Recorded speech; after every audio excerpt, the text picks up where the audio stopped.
A man lives inside a giant fish for 3 days. A prophet summons bears to maul kids. The sun freezes in the sky.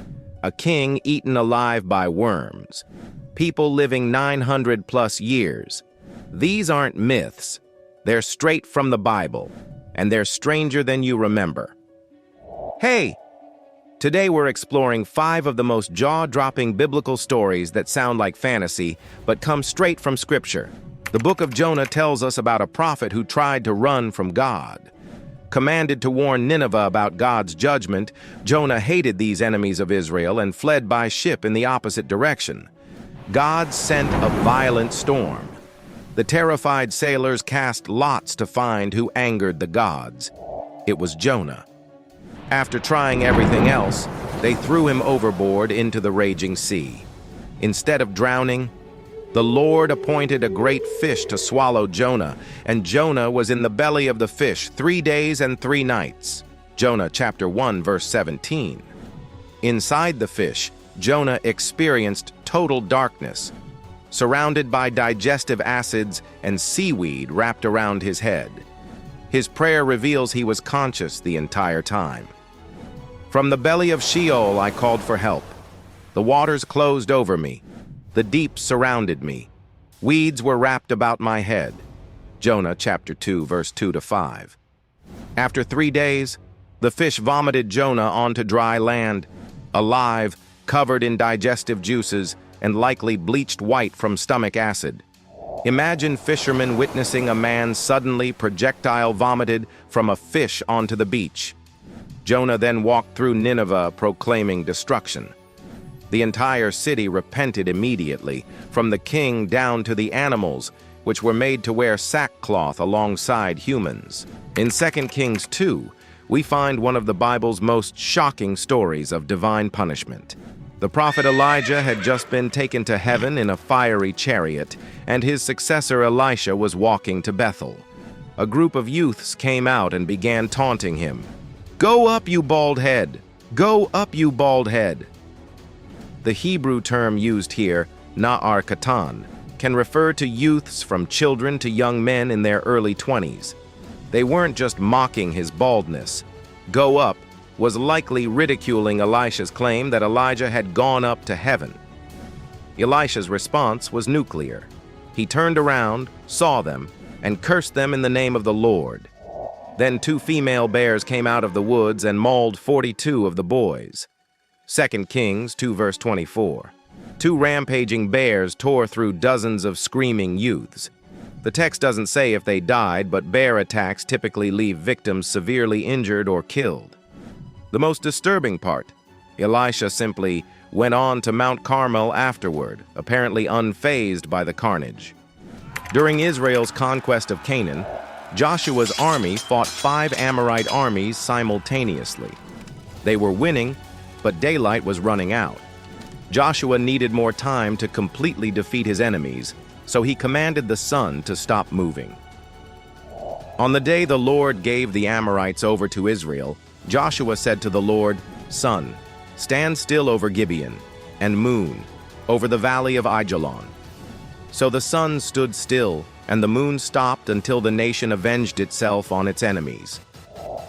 The sun stopped in the middle of the sky and delayed going down about a full day. Joshua chapter 10, verse 12-14. The sun froze for approximately 24 extra hours. This means either Earth's rotation stopped, which should have caused catastrophic earthquakes and tsunamis, or light itself was manipulated to provide extended daylight. The text emphasizes how unprecedented this was. There has never been a day like it before or since, a day when the Lord listened to a human being. While Joshua's army enjoyed the extended daylight, imagine the panic worldwide as the sun appeared frozen in the sky, shattering all astronomical understanding. Acts 12 describes one of the most horrifying deaths in Scripture.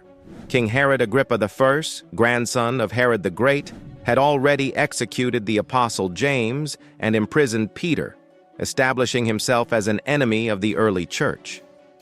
During a grand public address, Herod, wearing his royal robes, sat on his throne and delivered a public address to the people.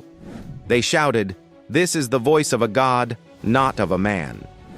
Immediately, because Herod did not give praise to God, an angel of the Lord struck him down, and he was eaten by worms and died. Acts chapter 12, verse 21 to 23. The Jewish historian Josephus adds that Herod was seized with violent abdominal pains so severe he had to be carried to his palace. For 5 excruciating days, his intestines were devoured by parasitic worms. Imagine the scene: a powerful king writhing in agony as his intestines were consumed from within. The smell would have been unbearable as his bowels rotted while he was still conscious. Servants would have watched helplessly as worms emerged from his body.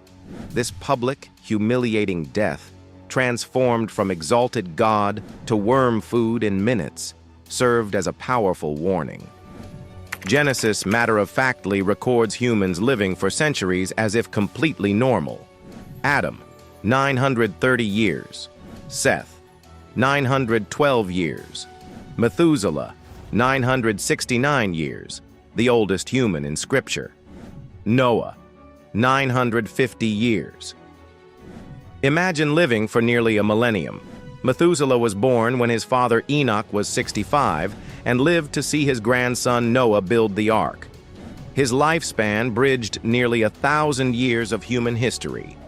These patriarchs would have accumulated knowledge and wisdom impossible for modern humans.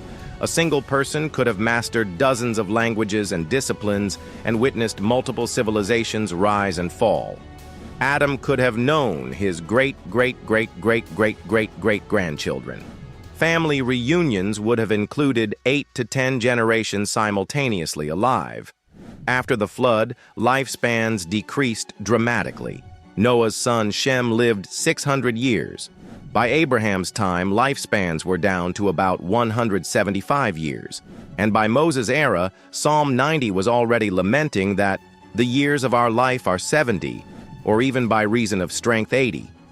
Numbers 22 to 24 gives us one of only 2 talking animals in the Bible. Balaam was a professional curse pronouncer hired to curse the approaching Israelites. As Balaam rode his donkey toward Moab, an invisible angel with a drawn sword blocked the path. Only the donkey could see the angel and tried to avoid it 3 times, with Balaam beating the animal each time. Finally, the Lord opened the donkey's mouth, and it said to Balaam, "What have I done to you to make you beat me these 3 times?" Numbers 22 to 28. The bizarre part isn't just that the donkey spoke, it's Balaam's reaction. He wasn't shocked, but argued with it. "You have made a fool of me. If only I had a sword, I would kill you right now."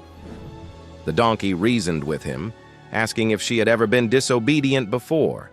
Only then did God allow Balaam to see the angel with a sword. The angel informed Balaam that the donkey had actually saved his life 3 times. These biblical accounts aren't tucked away in obscure passages. They're central to the narrative. From a man surviving inside a fish to bears mauling youths for insults, these stories reveal a text far stranger than most realize. The Bible presents a world where physics can pause, animals can speak, humans can live for centuries, and divine judgment can involve killer bears or flesh-eating worms. Whether you view these as literal events or symbolic narratives, they challenge our sanitized understanding of biblical texts. Shocked by these forgotten Bible stories? Smash that like button and subscribe for more hidden truths from ancient texts. What's your favorite weird Bible story I missed? Drop it in the comments.